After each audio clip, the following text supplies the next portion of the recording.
Hello दोस्तों, examination classes में आपका स्वागत है। आज मैं आप लोगों के लिए जूनियर असिस्टेंट मेंस का प्रैक्टिस सेट नंबर 6 लेके उपस्थित हुआ हूँ। हाँ दोस्तों, आज का टॉपिक है हिंदी परिज्ञान और लेखन योग्यता। पहला क्वेश्चन है दोस्तों, दिव्यागम का संधि विच्छेद होगा। देवी प्लस आगम होगा, देव प्लस आगम होगा, देव्य प्लस आगम होगा कि देव्या प्लस आगम होगा? बताइए। दिव्यागम का संधि विच्छेद होता है दोस्तों, देवी प्लस आगम होता है। देवी प्लस आगम बिल्कुल से याद कर लीजिए, देवी प्लस आगम होगा। यह यण संधि है। कौन सा संधि है दोस्तों? यण संधि। कौन सी संधि है? यण संधि है दोस्तों। कौन सी संधि है? ये यण संधि है, याद रखिएगा। यण संधि में होता क्या है दोस्तों, यदि ई उ और री के बाद कोई भिन्न स्वर जो ई का क्या हो जाता है? या हो जाता है। उ का वा हो जाता है, री का रा हो जाता है। ठीक है, जैसे अति प्लस आवश्यक मीन्स अत्यावश्यक। समझ में आया दोस्तों? आगे चलते हैं। श्रुति सम शब्द युग्म की भिन्न अर्थ वाली सही जोड़ी को पहचानिए। कुल, रात्रि निशा, अभिलाषा इच्छा, किरण रश्मि। कौन सा सही है दोस्तों? अभिलाषा इच्छा, रात्रि निशा हो गया। हाँ दोस्तों, इसका भी दोस्तों मुझे लग रहा है पहला ही सही है। कुल। श्रुति सम शब्द युग्म कुल मतलब कुल का अर्थ होता है खानदान। यहाँ पे लिख देता हूँ, कुल का अर्थ क्या होता है दोस्तों? यहीं पे लिख देता हूँ। कुल का अर्थ होता है खानदान। ठीक है, कुल का अर्थ होता है खानदान। ठीक, तथा कूल का अर्थ होता है किनारा। कूल का अर्थ क्या होगा दोस्तों? किनारा। ये कुल का अर्थ होता है खानदान और कूल का अर्थ होता है किनारा। कि श्रुति सम शब्द युग्म की भिन्न अर्थ वाली सही जोड़ी का पहचानिए, तो वो है कुल। ठीक है, नेक्स्ट क्वेश्चन, तीसरा। अभय उभय शब्द युग्म का सही अर्थ है निर्भय दोनों, हवा अग्नि, पढ़ना पढ़ाना, दोनों निर्भय। बताइए कौन सा सही है? तीसरे का बताइए दोस्तों। तीसरे का भी दोस्तों पहला ही सही लग रहा है। निर्भय दोनों मीन्स अभय उभय शब्द युग्म का सही अर्थ है निर्भय दोनों। ठीक है, इसका क्या अर्थ है दोस्तों? निर्भय। यहां पे लिखता हूं, निर्भय और दोनों। ठीक है, ठीक, ये निर्भय दोनों होगा। जबकि हवा अग्नि शब्द का युग्म का सही अर्थ वाला युग्म क्या होगा? अनिल अनल होगा। इसका अगर हवा वाले का निकालूं तो क्या होगा दोस्तों? अनिल होगा, अनिल और अनल। ठीक है, ये होगा। नेक्स्ट क्वेश्चन, लक्ष्य का अनेकार्थी शब्द है। लक्ष्य का बताइए। निशाना, उद्देश्य, नाम, बल, गति, चाल, सही गलत। लक्ष्य का दोस्तों निशाना, उद्देश्य, मतलब ए ऑप्शन इसका भी सही है। लक्ष्य का अनेकार्थी शब्द है निशाना, उद्देश्य। ठीक है, निशाना, उद्देश्य, ध्येय, गंतव्य, ये सब आते हैं। और इसके क्या आते हैं? ध्येय आता है। क्या आता है? ध्येय। और क्या आता है? गंतव्य, ये आता है। ध्येय, गंतव्य इत्यादि आता है। नेक्स्ट क्वेश्चन, हिरण्यगर्भ का पर्यायवाची शब्द है। दोस्तों ये बहुत अच्छा है, ये प्रीवियस में जो है रिपीटेड क्वेश्चन है। हिरण्यगर्भ का पर्यायवाची है विष्णु, ब्रह्मा, महेश, गणेश। हिरण्यगर्भ का दोस्तों ब्रह्मा, याद रखिएगा। इसका पर्यायवाची ब्रह्मा के और पर्यायवाची बताता हूं दोस्तों, पितामह। यहां पर लिख लीजिए आप, पितामह। स्वयंभू होता है, एक क्या होता है? स्वयंभू। ठीक है, चतुरानन। ठीक, चतुरानन। सृष्टा क्या होता है दोस्तों?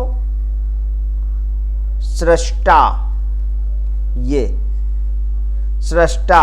प्रजापति, प्रजापति, ठीक है।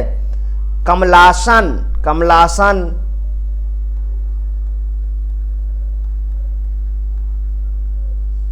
कमलासन, ठीक है। हंसवाहन,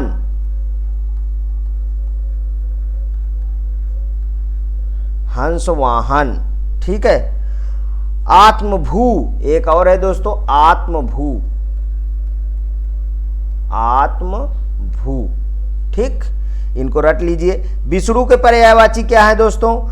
अच्युत, जनार्दन, चक्रपाणि, मुकुंद, नारायण, गरुड़ध्वज आदि। महेश का पर्यायवाची शिव, उमापति, महादेव, त्रिपुरारी, देवाधिदेव, मदनारी कहते हैं, चंद्रमौली।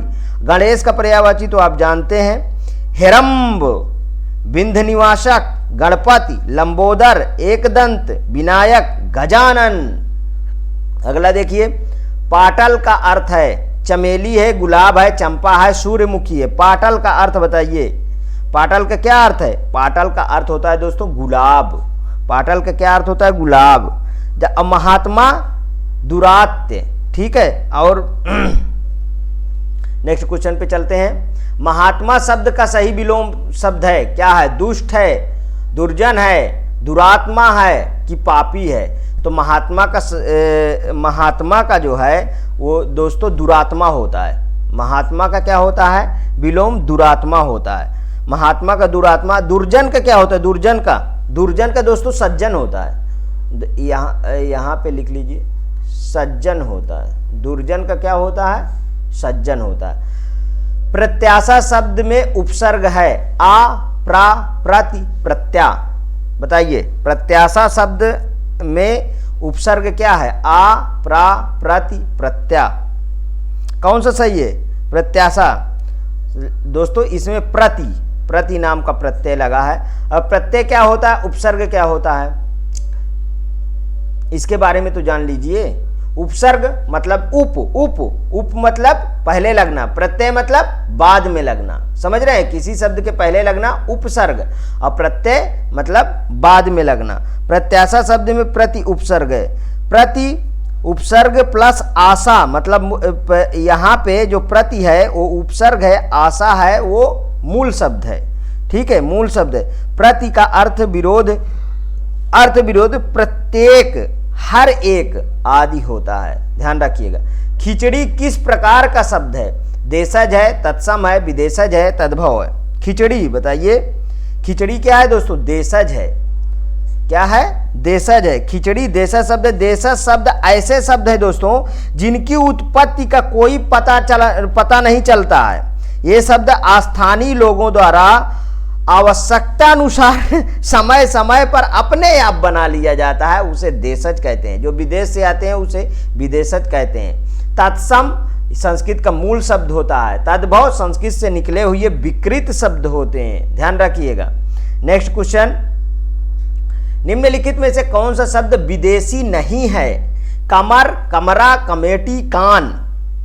बहुत अच्छा क्वेश्चन है दोस्तों। कान नहीं है, कान नहीं है, ठीक है। देखिए, कमर, कमरा, कमेटी, ये तीनों जो है विदेशी शब्द हैं। ये भी विदेशी शब्द है, ये भी विदेशी शब्द है, और ये भी विदेशी शब्द है, ठीक है। लेकिन कान विदेशी शब्द नहीं है। अपितु कान क्या है? ये है दोस्तों तद्भव, ध्यान रखिएगा। ये क्या है? तद्भव है, ठीक। कान क्या है? तद्भव है। द्रवहु सो दशरथ अजिर बिहारी में रेखांकित शब्द का क्या अर्थ है? बूढ़ा है, अमर है, आंगन है, ज्वर रहित है। तो दोस्तों आंगन होगा, इसका आंगन होगा। द्रवहु सो दशरथ अजिर बिहारी।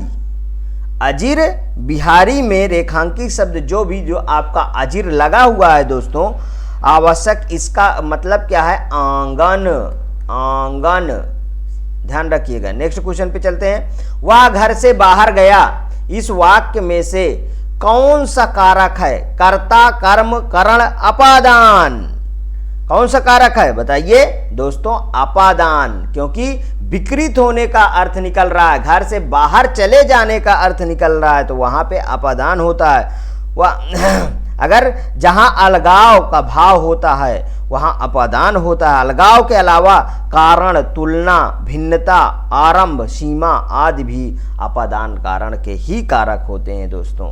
नेक्स्ट क्वेश्चन, जिसका कोई शत्रु नहीं जन्मा है, वाक्यांश के लिए एक शब्द है अजेय, शत्रुजयी, अजात शत्रु, शत्रुविहीन।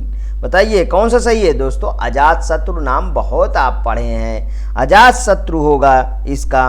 अजात शत्रु, जिसका कोई शत्रु ना जन्मा हो। अजेय क्या होता है? अजेय बताइए, जिसे जीता ना जा सके, अजेय होता है। शत्रुजयी क्या होता है? जिसने शत्रु को जीत लिया हो, वो शत्रुजयी हो।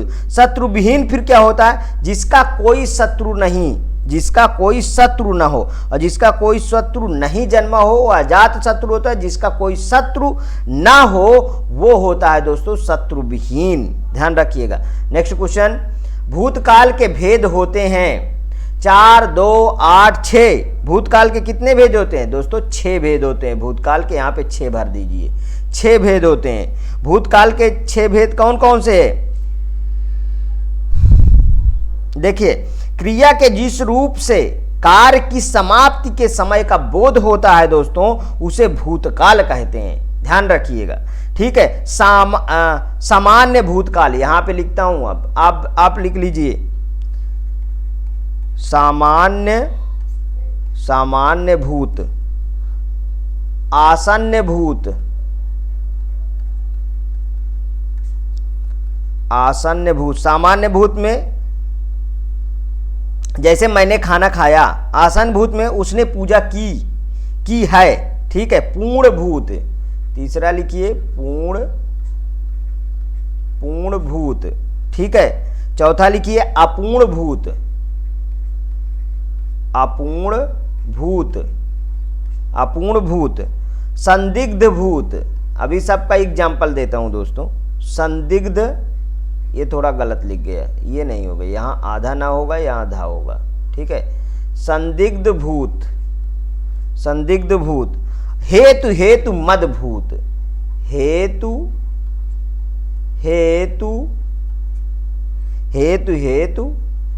मद भूत, ठीक है। देखिए, सामान्य भूत में जैसे मैंने खाना खाया, आसन्न भूत में उसने पूजा की है, अपूर्ण भूत में मैं सोया था, अपूर्ण भूत में तुम लेख लिख रहे थे, संदिग्ध भूत उसने खाना खा लिया होगा, हेतु मद भूत मैं आता तू जाता, मैं आता तू जाता। समझ में आया दोस्तों? आगे चलते हैं। निम्नलिखित में से पुल्लिंग शब्द नहीं है। रत्न, मोती, नकल, बचपन, कौन सा नहीं है? तो दोस्तों यहां नकल नहीं है, ध्यान रखिएगा। रत्न, बचपन, मोती ये सब पुल्लिंग शब्द हैं दोस्तों। जबकि नकल क्या है? नकल शब्द पुल्लिंग के रूप में न प्रयुक्त होकर स्त्रीलिंग के रूप में प्रयुक्त होता है। D number question, 16 number. वह ऐसा दौड़ा कि सब पीछे रह गए। वाक्य में ऐसा है क्रिया विशेषण, विशेषण, संज्ञा, अव्यय। वह ऐसा दौड़ा, तो ऐसा क्या है? ऐसा यहां पे बताइए। 16 का क्या होता है दोस्तों? अव्यय होता है। वह ऐसा दौड़ा कि सब पीछे रह गए। वाक्य में ऐसा रीतिवाचक अव्यय है। कौन सा है दोस्तों? रीतिवाचक,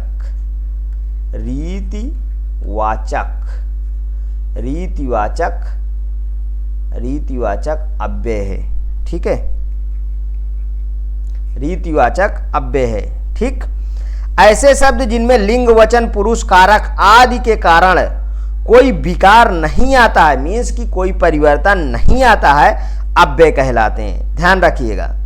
ऐसे शब्द सदैव अपरिवर्तित, अविकारी एवं अव्यय रहते हैं। इनका मूल रूप स्थिर रहता है, कभी बदलता नहीं है। जैसे आज, किंतु, परंतु, तब, जरा, ऐसे, वैसे, क्योंकि, जो कि इत्यादि। ये सब क्या है दोस्तों? ये सब जो है अव्यय हैं। नेक्स्ट क्वेश्चन, कर्म के आधार पर क्रिया के कितने भेद होते हैं? कर्म के आधार पर पूछा है। 3, 4, 6, 2 कितना होता है? तो दोस्तों 2 होता है कर्म के आधार पर। कर्म के आधार पर कितने होते हैं? 2 होते हैं। कौन कौन से? सकर्मक, अकर्मक, याद है? सकारात्मक सकारात्मक होता है और दूसरा होता है आक्रामक आक्रामक होता है। सकारात्मक आक्रामक जिन क्रियाओं के प्रयोग में कर्म की आवश्यकता नहीं होती है उन्हें आक्रामक कहते हैं। जिनमें कर्म की अपेक्षा रहती है उसे सकारात्मक कहते हैं। जलेबी में मिठास अधिक है, रेखांकित शब्द का विशेषण बताइए। विशेषण बताना है आपकी। जलेबी में मिठास अधिक है, मिठाई, मीठापन, मीठा, चीनी, कौन सा सही है? तो इसका दोस्तों मीठा सही होगा। मीठा क्यों मीठा सही होगा? देखिए, मिठास भाववाचक संज्ञा है। क्या है दोस्तों? मिठास जो है ये वाला भाववाचक संज्ञा है। मिठास जो है भाववाचक संज्ञा है, ध्यान रखिएगा। भाववाचक संज्ञा, इसका विशेषण जो है, इसका विशेषण होता है वो होता है दोस्तों मीठा, जो लिखा है मीठा। ठीक है, नेक्स्ट क्वेश्चन। निम्नलिखित में से शुद्ध शब्द है।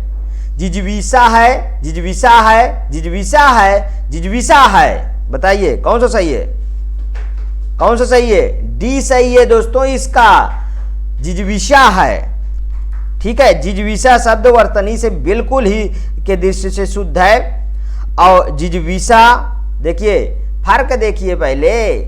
ठीक, फर्क देखिए क्या है। देखिए कि कुछ ना कुछ जरूर गलतियां हैं, तभी जिजवीसा बिल्कुल रट लीजिए इसको, नहीं तो ये बहुत बार भूलता है दोस्तों। निम्न में से कौन सा व्यंजन संघर्षी है? हा, मा, झा, ठा। व्यंजन संघर्षी पूछा है, ध्यान रखिएगा। व्यंजन संघर्षी है तो वो है दोस्तों हा व्यंजन संघर्षी होगा। ठीक है, अब व्यंजन संघर्षी होता क्या है इसके बारे में तो जानना जरूरी है दोस्तों। जिन वर्णों के उच्चारण में वायु का ना तो स्पर्श ध्वनियों के समान पूर्ण अवरोध होता है और ना स्वरों के समान निर्बाध प्रवाह तथा वायु का निर्गमन घर्षण के साथ होता है, उन्हें संघर्षी व्यंजन कहा जाता है। जैसे और कौन कौन से? सा, सा, सा, सा, हा, ये क्या है? संघर्षी व्यंजन है। उन्हें ही दोस्तों ऊष्म संघर्षी व्यंजन भी कहते हैं, ध्यान रखिएगा। उच्चारण के समय वायु संघर्ष करती हुई निर्गमित होती है जिससे ऊष्मा उत्पन्न होती है, अतः इसमें हा संघर्षी व्यंजन होगा। नागार्जुन का वास्तविक नाम था वैद्यनाथ मिश्र, वैद्यदंत मिश्रा, गजानन माधव, मोहन राकेश। बहुत अच्छा क्वेश्चन है। तो दोस्तों इनका नागार्जुन का वास्तविक नाम था वैद्यनाथ मिश्र था, ध्यान रखिएगा। Next question. दिए गए निम्नलिखित गद्यांश के आधार पर प्रश्नों के उत्तर दीजिए। आनंद और खुशी की खोज में हम सारा जीवन लगे रहते हैं। वह शिष्टाचारियों से खुशी तो प्राप्त होती है किंतु वह क्षणिक होती है। देखिए यहां से क्वेश्चन बनेगा, ठीक है, वह क्षणिक होती है। आत्मिक खुशी तो हमें अपने अंदर ही तलाशनी होती है। हमारे अंतःकरण में आनंद का सरोवर और खुशी का खजाना सदैव विद्यमान रहता है।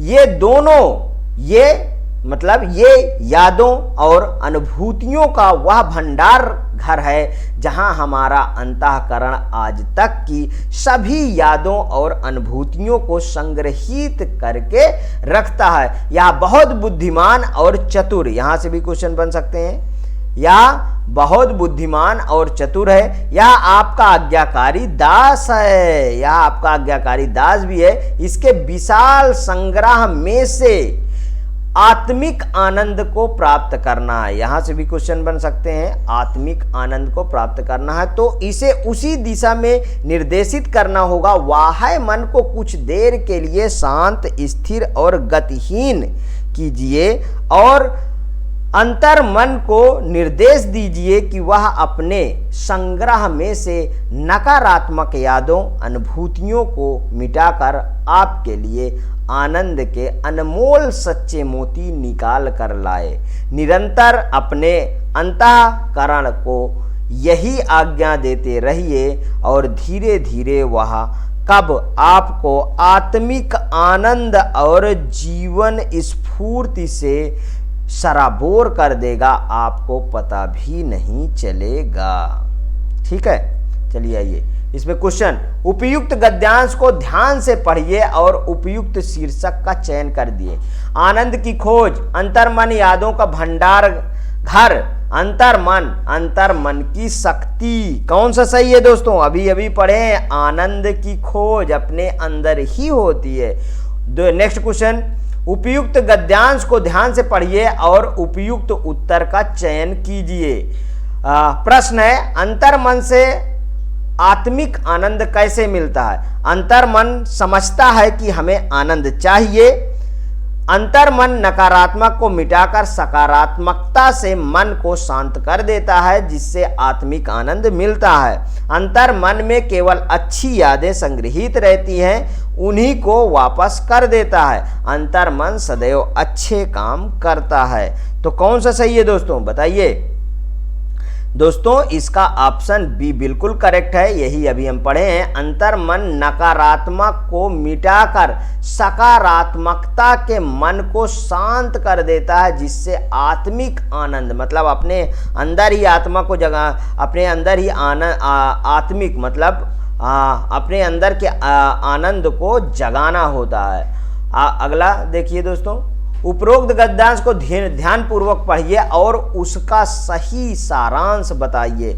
जब अंतर्मन को प्रतिदिन शांत, स्थिर और खुश रहने का निर्देश मिलता है, तो वह एक आज्ञाकारी किंतु समझदार सेवक की तरह मन की सारी नकारात्मक गतिविधियों को हटाता जाता है और अच्छी सुखद अनुभूतियों को प्रवाहित करने लगता है। मन शांत होने से आनंद का अनुभव होने लगता है और धीरे धीरे यही आनंद भाव अस्थाई हो जाता है। यही क्या होता है दोस्तों? अस्थाई हो जाता है। दोस्तों इसका तो पहला ही सही है, 24 का, यही तो अभी तक हम पढ़ते हैं, तो और पढ़ने की भी इसमें ज़रूरत नहीं है। जब अंतर्मन को नहीं ठीक है, पहला ही सही दोस्तों। अगला क्वेश्चन है, अकेला चना भार नहीं फोड़ता का अर्थ है एक चना किसी काम का नहीं, एक चना शक्तिशाली होता है, अकेला व्यक्ति शक्तिशाली नहीं होता है, एक चने से भूख नहीं मिटती। इस तरीके के ऑप्शन को तुरंत आप जो है एलिमिनेट कर दिया करिए। ठीक, इस तरीके के ऑप्शन कभी नहीं सही होते। देखिए दोस्तों, अकेला व्यक्ति शक्तिशाली नहीं होता, इसका यही वाला ऑप्शन बिल्कुल सही है। नेक्स्ट क्वेश्चन,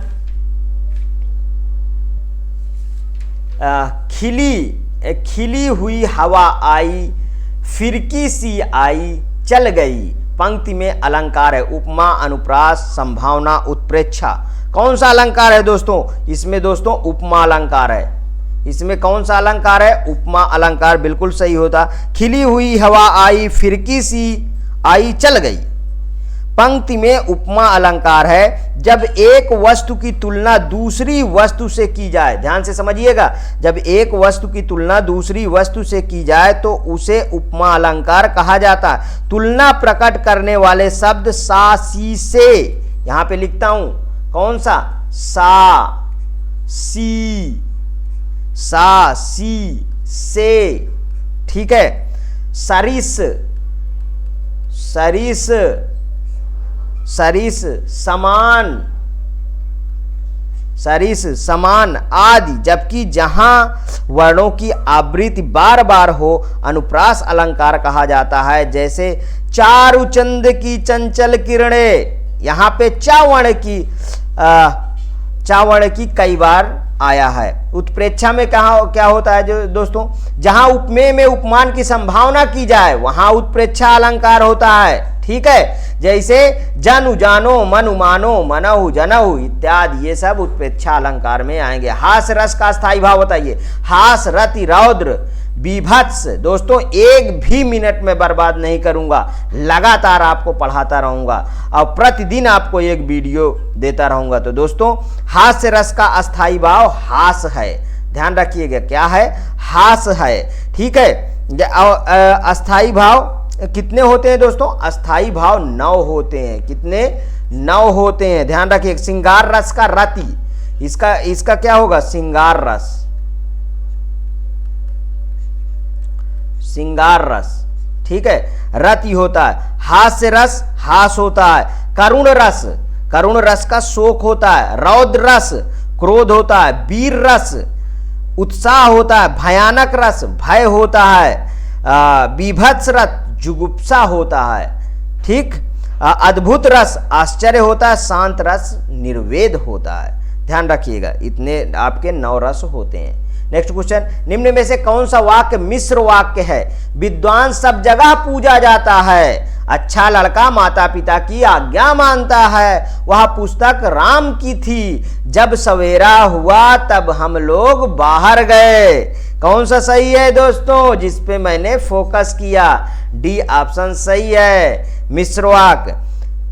देखिए, जब सवेरा हुआ तब हम लोग बाहर गए, कैसे मिश्र वाक्य है? इस प्रकार के वाक्यों में एक प्रधान मतलब मुख्य वाक्य तथा अन्य आश्रित उपवाक्य गौड़ वाक्य होता है। जो आश्रित होता है उसे गौड़ कहते हैं। तथा दोनों आपस में की जो किससे मिलते हैं दोस्तों, उसको लिखता हूं की से, ठीक है, जो से, की जो, वह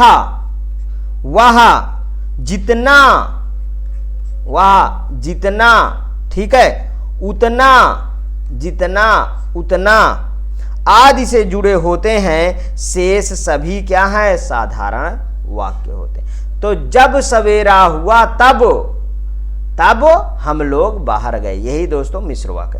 नेक्स्ट क्वेश्चन, ऋण मुक्ति में कौन सा समास है? कौन सा समास है? करण तत्पुरुष समास है, अपादान तत्पुरुष समास है, अधिकरण तत्पुरुष समास है कि संप्रदान तत्पुरुष समान है? कौन सा समास है दोस्तों?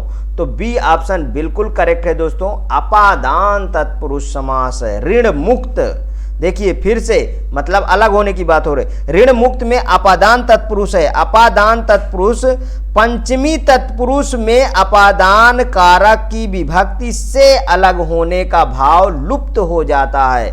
जैसे ऋण से मुक्त मतलब ऋण मुक्त, धन से हीन धनहीन, पथ से भ्रष्ट पदभ्रष्ट, ठीक है, पदभ्रष्ट, मतलब कि इस तरीके करके इसमें क्या है दोस्तों? अपादान तत्पुरुष समास है।